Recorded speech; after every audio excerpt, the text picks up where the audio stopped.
Hey everyone, welcome back to the Haunted Corner. I'm Ashton and I'm excited to be back. We've been on vacation for a few weeks and it was amazing. We took a family vacation and did all the things. We road tripped to Vegas for a night and stayed at Circus. I don't care what anyone says, we love that hotel. It's low cost and super fun for the family. It was just my boys and I at that point, so we just hung out and had dinner. And then we made the trip to California and we met up with the rest of our family, watched the Nuggets play, and it was amazing. We did 3 days at Disneyland and California Adventure, and my family didn't know this, but I came prepared, y'all. When you take a Disney trip with me, you get the full experience, action-packed days, and fun Disney historic facts along the way. We did rider swap because my niece was too young to ride a lot of the rides, and that was amazing. It was the best thing ever. It's like a fast pass for parents, so we used Lightning Lane anyways, but this was a bonus, so everyone could ride everything. We went to the beach. We went to Huntington Beach, which we love. If I ever leave Colorado, it will be to live in Huntington Beach. We went up to Long Beach and saw the Queen Mary.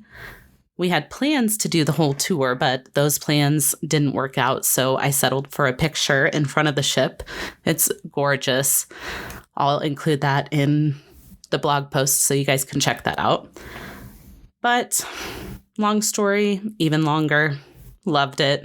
The whole trip was perfect, and we're planning another one for next year. So I'm glad to be back, and I have tons of new content planned, video episodes, so much stuff. Get ready. But today I have a wild story for you. This is the Jamison family mystery. I got some information from BuzzFeed Unsolved, an All That's Interesting article, and a few other articles that I will be linking in the sources, which will be on the blog post. Let's get into it. The story begins with the Jamison family. We have Bobby Dale, who is 44, his wife Sherilyn Leanne, who is 40, and their daughter, Madison Stormy Star, who is 6 years old. The family lived in Eufaula, Oklahoma, and neither Sherilyn or Bobby were working at the time of their disappearance. They were both receiving disability checks. Bobby was in a car accident a few years prior, and so that is why he was receiving the disability checks. The family was last seen on October 8th of 2009 by a man who lived in the mountains in southeastern Oklahoma. The family was in the area about 30 miles from Eufaula because they were going to look at a 40-acre plot of land that they wanted to purchase. Their plan was to live on that property in a storage container that they already had on the property in Eufaula. The man told authorities that he only saw the family and he didn't see anyone else in the area at the time. So this family seemingly just vanished. No one knew what had happened to them until 8 days later, when the first break in the case would occur. On October 16th, about a quarter mile away from the Jamison family's last known location, some remote hunters came across the family's truck, abandoned and still locked. Inside the truck, authorities found several things. They found a GPS, jackets, Sherilyn's purse, an 11-page letter, which we will get back to. They found Bobby's wallet and his phone, and a bank bag with $32,000 inside that was stuffed underneath the driver's seat. They also found the family's pet dog, Maisie, inside the car. She was surprisingly still alive, but she was malnourished. Now, on Bobby's phone, there was a picture of his daughter, which was thought to have been taken the day before the family disappeared. Something that authorities noted about the truck was that there didn't appear to be any signs of a struggle inside the truck. Now, according to the GPS that was found in the truck, it had been located further up the road prior to arriving at the location where it was found. So they followed the GPS coordinates to the earlier location of the truck, and investigators found footprints. The next day, On the 17th of October, over 1,000 people formed one of the largest search efforts in Oklahoma history, which was made up of investigators and volunteers alike. They searched for a long time. But despite combing the area, they never found anything, and the leads that they had went cold, and the search was called off. Okay, but what about this $32,000? Like, what? That's a huge red flag to me. The couple was apparently both on disability, so it's not like they were bringing in tons of cash at this time. And Sherilyn's mother, Connie, claimed that she didn't know of any settlement from the car accident that Bobby was in that maybe would have explained this kind of money. It just didn't make sense. And the former sheriff at the time, Israel Beecham, said that there was no evidence that the family was trying to flee and start a new life or that they were in any kind of trouble at all. So what in the world? Like, this wasn't a normal investigation for the sheriff's office. The sheriff said, quote, "Normally you go through an investigation and one by one start to eliminate certain scenarios. We haven't been able to do that in this case. With this family, everything seems possible," end quote. So investigators were looking into the evidence and the family's behavior around the time of the disappearance when they came across some security footage. On the footage, you can see Sherilyn and Bobby making several trips, more than several, like 30 trips between the car and the house as they're packing things up. But their behavior was really odd. Sometimes they would just stop and stare, almost as if they were a trance. They weren't communicating with each other during this time. They were just staring off into space and packing things up. And while they were packing up, it was noted that there was a brown briefcase that had been loaded into the truck. And the briefcase and Sherilyn's 22 millimeter handgun would never be found. There was no sign of the missing family and no new leads to go off of until over 4 years later on November 16th of 2013. Hunters who were out scouting locations deep in the woods came across the decomposed skeletal remains of 2 adults and a child. These remains were discovered approximately 2.7 miles away from where the truck and their belongings were found 4 years earlier. During a search of the area, investigators found pieces of clothing, adult teeth, shoes, an adult arm and leg bone, as well as other bone fragments. These bones would eventually be identified through forensic testing as those of the missing Jamison family. The Oklahoma State Medical Examiner, Dr. Joshua Lantern, examined the remains and listed the cause and manner of death as unknown. He claimed that there was no evidence of trauma. However, the remains were not complete, so it couldn't be ruled out. There was evidence of posthumous damage by animals, and Lantern would conclude that the deaths occurred under suspicious circumstances. So as you can imagine, there are many different theories in this case. So let's get into them. One theory was that the family somehow got lost and died from being in the elements. It was noted that there were heavy rains in the area at the time, but not enough rain to cause their death, but something to note. And the temperatures got down to around 40 degrees Fahrenheit at certain points around this time, so it was chilly, but not crazy cold. Family members, including Sherilyn's mother, Connie, believe, though, that the family met foul play, and they don't believe that they just got lost in the woods. Sherilyn's mother, Connie, claimed that they would have never left their dog behind because that was Madison's best friend. Another theory involved a family member. Apparently, Bobby did not have that great of a relationship with his father, 67-year-old Bob Dean Jamison.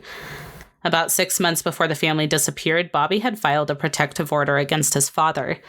He claimed that he had threatened to kill Bobby and his family on 2 separate occasions in November 2008 and again in April of 2009.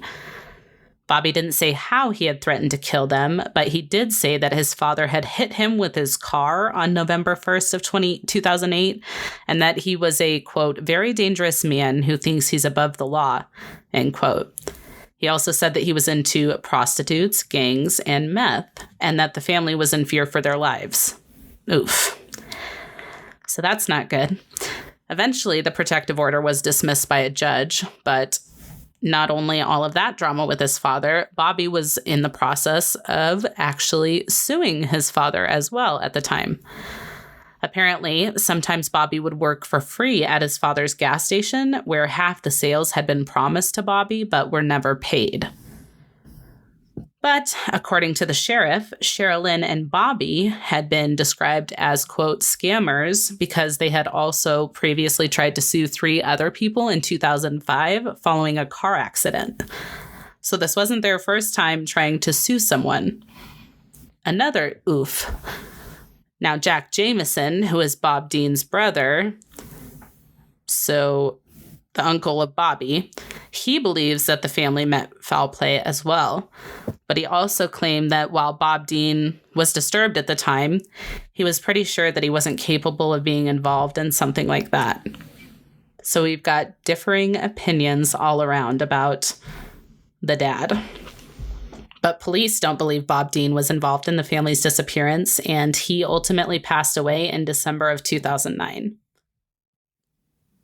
Another theory that came up was that this was a murder-suicide situation.